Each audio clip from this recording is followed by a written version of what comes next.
அனைத்து விவசாய சொந்தங்களுக்கு வணக்கம். நான் உங்கள் விவசாய நண்பன். இது உங்கள் கிராப் சயின்ஸ். இன்று எதை பற்றி பார்க்க போகிறோன்னா, உர மேலாண்மை பற்றி பார்க்க போகிறோம். உரம் மேலாண்மை எடுத்துக்கிட்டால் அதில் 3 விதமான ஊட்டச்சத்து இருக்குது. ஃபஸ்ட்டு முதன்மை தாவர ஊட்டச்சத்து, ரெண்டாவது இரண்டாம் நிலை தாவர ஊட்டச்சத்து, மூன்றாவது நுண்ணூட்டச்சத்து. இந்த சத்துக்களை உள்ளடங்கியதான் உர மேலாண்மை.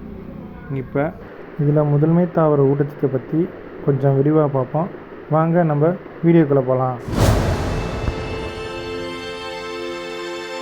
முதன்மை தாவர ஊட்டச்சத்தில் என்ன இருக்குன்னா, பேரிட்டச்சத்து இருக்குது.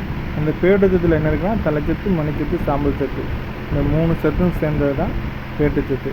இதுதான் முதன்மை தாவர ஊட்டச்சத்து சொல்கிறாங்க.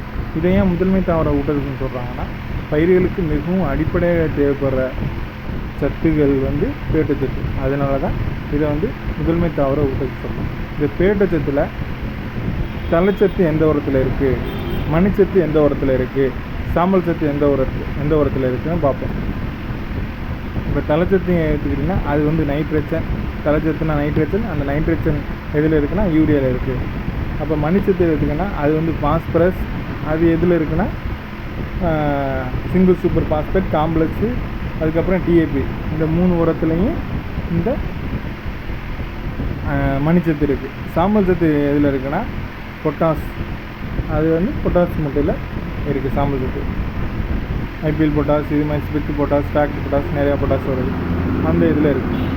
இன்றைக்கி உர மேலாண்மையில் முதன்மை தாவர ஊட்டச்சத்தில் பேரிட்டச்சத்து எந்தெந்த உரத்தில் இருக்குன்னு பார்த்தோம். நாளைக்கு பேரிட்டச்சத்து பயிர்களுக்கு கொடுத்தா என்ன நன்மை கிடைக்கும், எந்த அளவு கொடுக்கறது, எந்த டயத்தில் கொடுக்கறதுன்னு நாளைக்கு விரிவாக பார்ப்போம். அதுவரை உங்களிடமிருந்து விடைபெறுவது உங்கள் விவசாய நண்பன். இது உங்கள் கிராப் சயின்ஸ். நன்றி, வணக்கம்.